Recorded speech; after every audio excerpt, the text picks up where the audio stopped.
Good morning, good afternoon, good evening, wherever you are in the world. My name is Gabriel Lopez. I'm a financial advisor at Provest Wealth Advisors. And a topic that really hits home personally because I've had somebody in my close family fall for something like this is scams. Scams, especially with the rapid advancement of technology, are going to become more and more prevalent. So arming yourself with knowledge to know how to prevent this is of the utmost priority, not just for you, but your family, the people you love. This is something very, very important because unfortunately, there are people that are trying to take your hard-earned money away. They're trying to take your information, your life savings. It's awful. And at the end of the day, I kind of hope that they, if they do get away with it, yeah, I bet they better enjoy what they got because the day of reckoning, if they pass on and the Almighty looks to them for their day of judgment, I hope they enjoyed what they did. So, but anyways, I'm going to cover the top 10 scams that are the most prevalent in today's society, trying to figure out how you can arm yourself, what to do against it, how they work, and what to prepare for. And so anyways, to get into it, something that I've seen personally and have gotten personally is reward points. These phishing texts will kind of come out of the blue. They'll pop up on your phone telling you that you got a reward or there's some points that you can redeem for your favorite restaurant, your new phone company, a vacation rental, anything that kind of prompts you to feel like you won something or something free is coming to you. They'll throw in a quick link that they want you to click. A general rule of thumb is never click any links that you get on your phone unless you get it from a trustworthy person, like your best friend sent you a text on a YouTube video or something on Facebook. That's fine. But if it's an unknown number, never, ever, ever press the link. Just some general things to look out for. If you do have, let's say, I'm a big fan of Chick-fil-A. So if I get a text saying that I've won 3 Chick-fil-A meals, I have the Chick-fil-A app. I'll just go to the Chick-fil-A app and see if that's an actual reward that they're telling me about. Or if it's just a scam, that's going to immediately go into the spam. I'm going to report that and then delete that off my phone. If you're a fan of a big chain and you have the app and you have those rewards, check that. Don't trust anything that comes in through your phone. It's just not going to work. Anything with urgent language, avoid. If it says you're going to lose your free stuff today, I wouldn't lose any sleep over it. Just somebody that's trying to get some information off of you. So don't avoid that. Something that I really found out recently that was scary to me was fake CAPTCHAs. Everybody knows I hate the click the school bus, click the bike pictures to log into stuff. It sucks, but I get why we have to do it. But now scammers have used a way to try to implement ways to get your information from there. What I mean by that is a website will show a fake CAPTCHA. It will tell you to press certain commands on your keyboard, certain buttons on your keyboard you have to press at the same time. And those commands will prompt your computer to download something from that website. And so that will probably be a virus, malware, different things on that website that's going to download on your computer and just ruin your day. So a general rule of thumb, if you're doing a CAPTCHA, if you go to some website and somehow a CAPTCHA comes up where it asks you to type in certain commands, don't do it. I'll show you guys an example in a second, but rule of thumb, it's okay to type in the little characters, the little wonky characters. You have to figure out if that's a K or an L. That stinks, but click the school bus. Those are fine. But if it tells you to press certain commands and certain buttons on your keyboard at the same time, avoid it. This scam has surged rapidly and more people have fell for it. Computers have been lost. Information's been stolen. Just avoid it altogether. But it'll look like this. It'll tell you to press the Windows button plus a certain command. This would open up a command center for those who know. Control V is just to take whatever website you're on and to download phishing information. But if you come across this, whatever website you're on, I don't care what you're on, delete it, get out of it ASAP. You don't want any of this nasty stuff on there. If you see anything like this, get away immediately, close it out. Pig butchering. The name is a bit harsh, but what they're trying to get at when they call this pig butchering is somebody will text you out of the blue, start up a relationship. Hey, how you doing? Or are we still going on a date Friday night? You've never seen the text in your life. You respond to it thinking it's, hey man, wrong number. This isn't who you think it is. And then they continue the conversation. instant red flag. I know that we like to think that there's still great people out in the world, and I like to think that this would be most people, but I hate to say this, but it's most likely something that's trying to take advantage of you. So it starts out with a wrong text. They continue the conversation. They try to build this up over a while. This won't be, 2 texts later they'll ask for your bank account information, obviously. It's going to be a long process to try to gain trust, and then they'll hook, line, and sinker. They'll ask for some very specific information from you, and then it turns into the worst time of your life. So a couple of things you can do to protect yourself. Just don't respond to it. I made this mistake myself. One of my fiance's close family friends texted me out of the blue asking a very funny question about money, and I immediately thought, oh, this is probably a scam. Get rid of it. And a couple weeks later, he sat me down. He's like, hey, man, did you ever get my text? Oh, that was you. Okay. Well, better safe than... I was glad that I was better safe than sorry. Anything that pops up in your phone that you aren't expecting or you don't know who it is, avoid it. And if they're trying to strike up a conversation with you, as much as I love human beings and some people, they can do great things, unfortunately, there's a lot more people today that are trying to take advantage of you than they were a while ago. Unfortunately, honor is no longer a thing in the world. Romance scams. This is something that the AARP is becoming very concerned about. A lot of people are online dating. A lot of people are using the internet to find new people. They want to go out and just meet new people. Unfortunately, there's a lot of people out there that aren't who they say they are. They're just on there to connect with people. Kind of love bomb is the term a lot of people would use. Just overwhelming affection. They'll try to make you feel like the greatest person in the world. And after a period of time, they'll start asking for specific information. And then at some point, they're going to start asking you for money, bank accounts. Why can you send me something to help me out with this certain situation that I have going on? These things are becoming more and more prevalent because I've heard and read a couple of stories of seniors who, God bless them, they're one of the most trusting generations ever. And it angers me to know that people are out there taking advantage of that, where they'll begin the conversation, they'll keep that conversation going, and then if the scammer on the other line will mention about how an issue has popped up and they need some money, they'll give it to them. And then that starts to build up over time, and maybe they'll ask you for your bank account information. Well, they'll just take everything at that point. So romance scams, avoid anything that tries to build up trust, or they'll move you away from regular text chat. They'll move you to something called WhatsApp, if you're familiar with that, or another texting platform. I would not even go through with that. Avoid it as much as you can. They'll eventually try to push something on you. But anyway, let's go back to meeting in let's go back to meeting in libraries or restaurants or bars. That's probably more safer to an extent, I would say. Employment scams.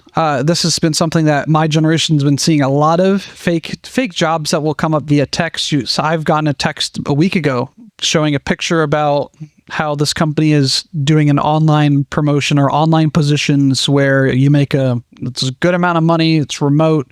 All you have to do is send in email, name, address, and they'll try to get a bunch of information from you. Then as soon as you apply to this fake job, they'll call you back. They'll text you back saying, hey, congratulations, you got the job. Here's what we need from you. Then they will start asking for specific information like your social security number, bank info. And from then on, you're at the mercy of whoever that is. So I'm a big fan of the traditional go into the business and, talk to the manager for a position. A lot of people don't do that anymore. A lot of people will just ask to apply on their website, which go to the company's direct website to apply for anything. Be careful of what you put on your resumes. If it's asking for specific social security information off the bat, I don't know about that. I would wait until a couple of interviews then when I go into the building or go into the business for that. But if they ask you to pay a fee, or they're going to ask you to put some down payment on the position, promise of high pay for minimal hours, and you can't verify who they are, I would just avoid it. This is something that's becoming a lot bigger than it should, but we're seeing stuff with that. A couple of examples of what this looks like today. If you see any messages like this, I would just delete it automatically. Get it out of there. Recovery scams. These are people that will try to start this conversation with, we'll get your money back, or you owe us money. you lose money on another scammer, then that scammer will pass that information along to another scammer saying that, hey, I stole this guy. Maybe you can scam him again, saying that you can recover their money back. And then they'll reach out to you as some investigator or special service special service scam. They'll overpromise what they could do for you. I heard that this is after you get scammed, they promise that they can get this money back. In order to do that, we're going to need a small upfront fee in order to do this service. So no legitimate firm charges fees to recover money. Any legitimate business won't charge you a fee to recover your money. I would go to the FTC. I would go to government websites. Go to your local police department, file something. That's the surefire way to know that you're doing it the right way. While there are some internet vigilantes that are doing good out there that I've seen, I would not put your eggs in that basket or try to dabble in that. I would let that go to your local authorities. Scammers like to communicate with each other. That's what I've seen in the past. So what I've witnessed growing up in the age of digital media is whenever it happens once, it'll happen to you as many times as they can until you eventually catch wind of what's going on. So an example of recovery scams, if you guys want to take a look of what some of these things might look like, you have a payment coming up, you have an existing toll that's due, any government toll building, any government tax authorization will not be asking you for money via text. If it is anything like that, it'll come through the mail. And even then, I would check local government. I'm in Spartanburg, South Carolina, so I'll go to Spartanburg County's website and then check on our official government website to see if I have property taxes due or parking violation, anything of that sort. I would go to the source, not trust whatever is popping up on my phone, because at the end of the day, you don't want to trust things like that. Digital arrest scams, you'll receive a call accused of whatever kind of illegal thing you did. They will immediately try to put you on the back foot. They'll make you feel defensive. They'll try to make you feel urgent that you got to get this thing solved now. AI deepfake videos will pop up in some sort of capacity. I've heard some stories of seniors getting videos from LeBron James or Elon Musk saying that they can double their money or invest in my new crypto / my new business that is going to take off. Just really silly things to me, but some people would find validity in them. Anything that comes through that way would most likely be an AI. I'm never going to take a famous person's asking for my money, anything like that. Just avoid anything that comes with pressure nowadays, and especially if they're pressuring you to finish off that with a settlement of whatever kind of money they're looking for. Avoid it. Things to just look out for: any unexpected calls accusing you of a serious crime, pressure to stay on the line and not contact family. Real arrest warrants are not served by the phone.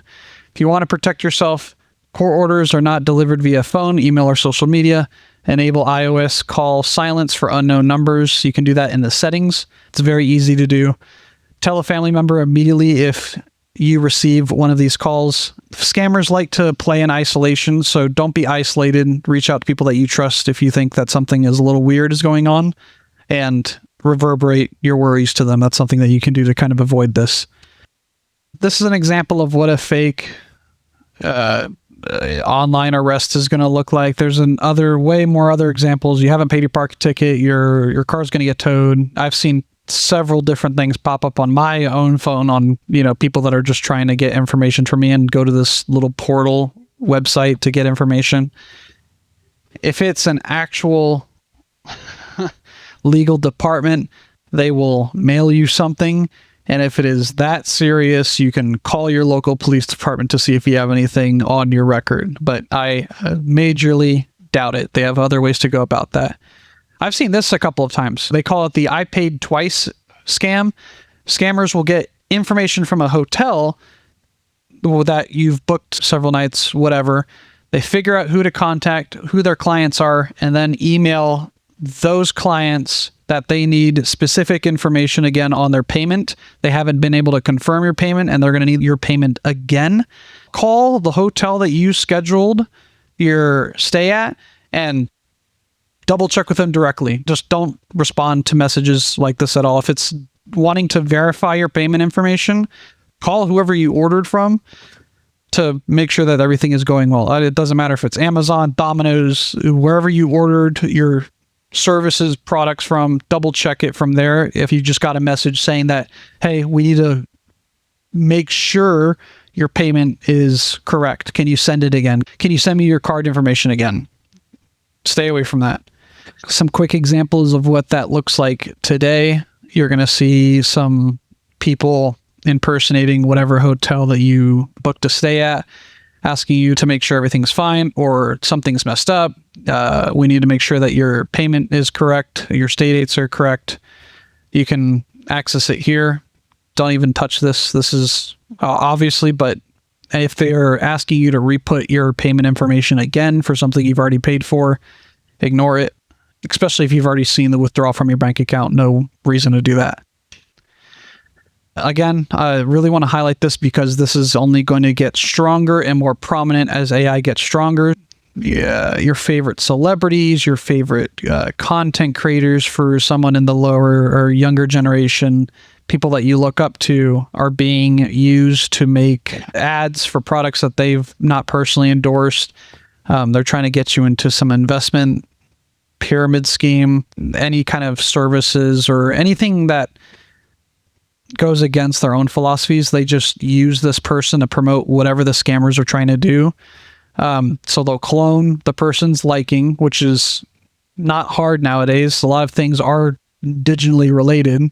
So people can go out in the internet, find pictures of somebody, upload it to AI, and then find a video or voice recording of that person's voice, upload it to AI, and say, hey, I want you to talk about my new crypto or crypto service, or I want you to contact this person about getting connected to them and meeting up with a meal, and then somehow get their card information. The basic of all of this is if AI deepfakes are becoming more and more prevalent, people will try to clone somebody of your family or somebody in your family's their voice so they can get you into saying that, I've been arrested. There's so much to talk about with this.